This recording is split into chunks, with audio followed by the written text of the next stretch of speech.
Hello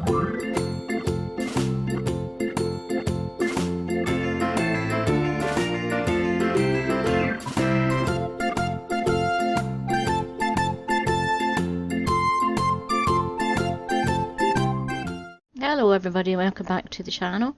Happy Premiere Thursday if you're here for that. Today we're going to have another strange Scottish story, the Abbey Vampire. There is nowhere quite like the Scottish borders. At one time it was one of the most bitterly contested pieces of land in the world, and the atmosphere of tension can still be felt by those capable of sensing such things.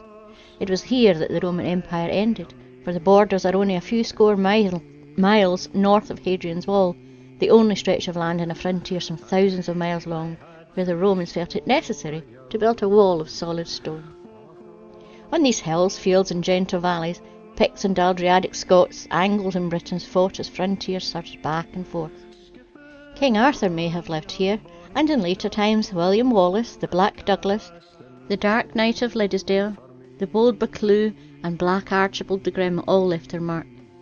It is undoubtedly one of the most storied areas of the world, yet few people know about the vampire of Melrose Abbey.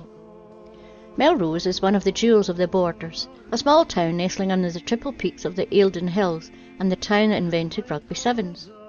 The ruined abbey here is one of a handful across the borders, a place often ravaged by invading English armies, and the last resting place of the heart of King Robert I. It is a place of serene beauty and malignant memories, yet in the 10 years that we lived in the borders, in nearly Peebles, I did not hear about the vampire story. Perhaps the locals did not wish it to ruin the image of this outwardly peaceful little town. The vampire story is straightforward. One of the monks at the abbey had not lived a blameless life, and heaven refused him. Although his colleagues buried him in the graveyard beside the abbey, he did not settle there but rose from the dead at night. Rather than tormenting the local farmers, this blood-sucking monk specialised in the women at a nearby nunnery. Why do vampires seem to prefer women? Is their blood sweeter than that of men, or is there some sexual overtone? The short version of the legend relates that the other monks became aware of this night-roaming pest, and one brave man patrolled the abbey grounds armed with a huge axe.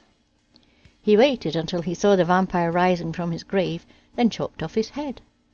No garlic, no stake through the heart, just a simple blow with an axe. That was the way in the old border. Naturally, some people do not believe that the issue ended there. According to the story, the vampire remains in the grounds of the abbey. As I said above, I had not heard of the creature when I lived in the area, and I occasionally worked in Melrose with local men, none of whom mentioned knowing of a vampire monk. So who began this obscure little legend? Well, it's an old story, and as far as I've been able to discover, has a single root. A 12th century English historian named William of Newburgh wrote a volume called Historia Rerum Anglicarum, which translates as History of English Affairs, which claims to be a history of England from 1066 to 1198. The subject matter wavers a bit and strays across the frontier into Scotland to talk of the Melrose vampire.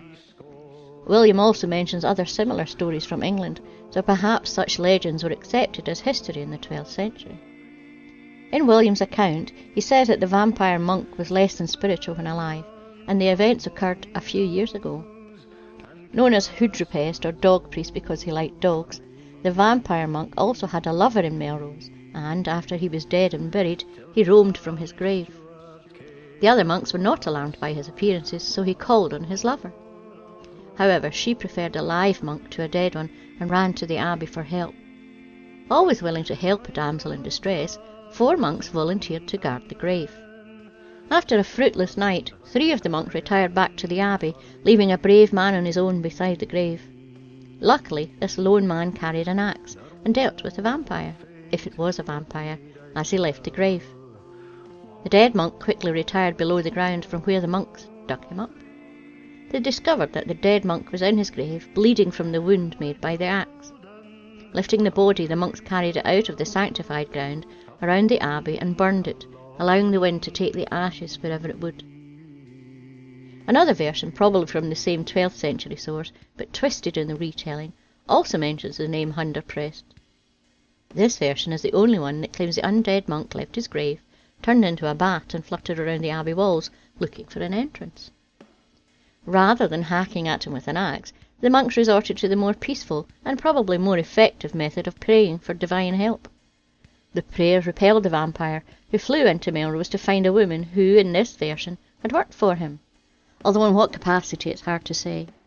Nevertheless, the woman did not appreciate this vampire monk screaming outside her house and ran to Melrose Abbey for help. One of the monks had experience in this sort of thing, so it presumably had happened before, and dashed across to exorcise the unhappy spirit. Here the stories merged for a while as the exorcist brought 3 other monks to help him in an overnight vigil. When night fell, the vampire monk rose from his grave, tossing aside the gravestone as if it were made of parchment. Possibly recognising the exorcist as the major threat, the vampire floated towards him. Used to such events, the exorcist fought back with his blessed staff, thumping the vampire until it retreated into its grave. Sorry, I shouldn't have giggled there. Aware that the vampire was hurt but not destroyed, the exorcist and his companions waited beside the grave until dawn, and then had the grave opened as silver sunlight slipped over the horizon. As in the previous stories, they lifted the bloody corpse, removed it outside the abbey's sacred ground, and burned it. Some people are said to have heard the screams of the undead monk as he floats around the abbey grounds. Others have seen a group of long-departed monks patrolling around gravestones, ensuring the vampire does not return. Naturally, in a place 900-year-old, there are various stories about Melrose Abbey. Michael Scott is said to be buried there. Scott was born about 1175, possibly in the Borders, perhaps in Fife. He was undoubtedly a scholar, an intellectual who studied at Oxford and Paris before travelling around Europe, translating books from Arabic into Latin. At that time, a fragment of Outremer, the Crusaders' conquest in the Holy Land, existed, and Eastern knowledge fascinated Scott, though he dressed in Arab clothes and studied their knowledge and literature, which made him an object of suspicion in Christian Europe. He was a genuine intellectual, with his translations including an Arab work called The Secret of Secrets, which may have been one cause for people thinking him a wizard. Scott also studied astronomy, alchemy, and the occult, so Frederick II, the Holy Roman Emperor, and one of the most powerful of European monarchs, invited him to become his court astrologer, a kind of Merlin and Arthur relationship. The Pope also used his skills. Scott crossed the Pyrenees into Spain, where the Christian kingdoms were still fighting to reconquer the country. In the vast library of Toledo had translated the Arabic versions of Greek philosopher Aristotle's texts on natural sciences into Latin. Scott is also said to have predicted that he would die by a stone falling on his head, and so wore an iron helmet to protect himself. One day, while he was at Melrose, he removed his headgear for Mass, and a stone fell on his head, killing him. In common with other supposed wizards, Scott was said to have a magical staff, using it to split the Eildon Hills in 3, while he was also said to have learned how to fly, and to have built Hadrian's Wall in a single day. It was Sir Walter Scott who reconstituted or invented the story that he's buried at a cross in the Melrose area along with his books of magic. The cross, of course, would keep him safe from demonic powers and also, presumably, from the Islamic knowledge that he brought to Europe. Michael Scott was either famous or infamous, depending on one point of view, but is sufficiently well enough known for Dante to include him in his Inferno, thrusting him into the 8th circle of hell.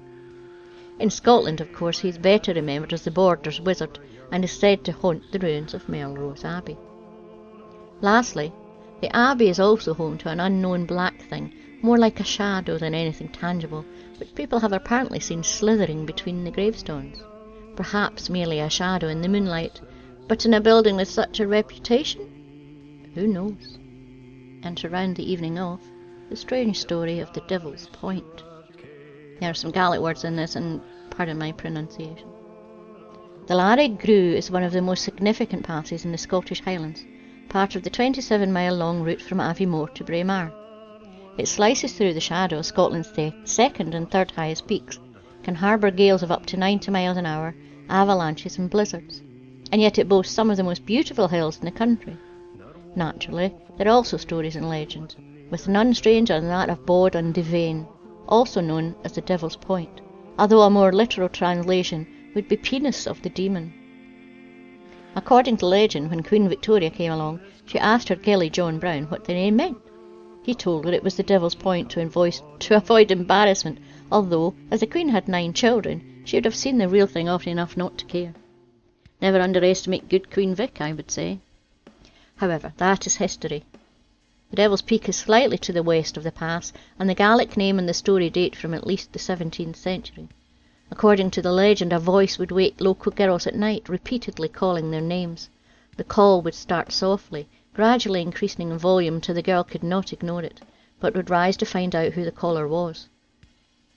Another version of the tale claimed that the voice began as a whisper when the girls were young, and grew stronger as the girls grew into women.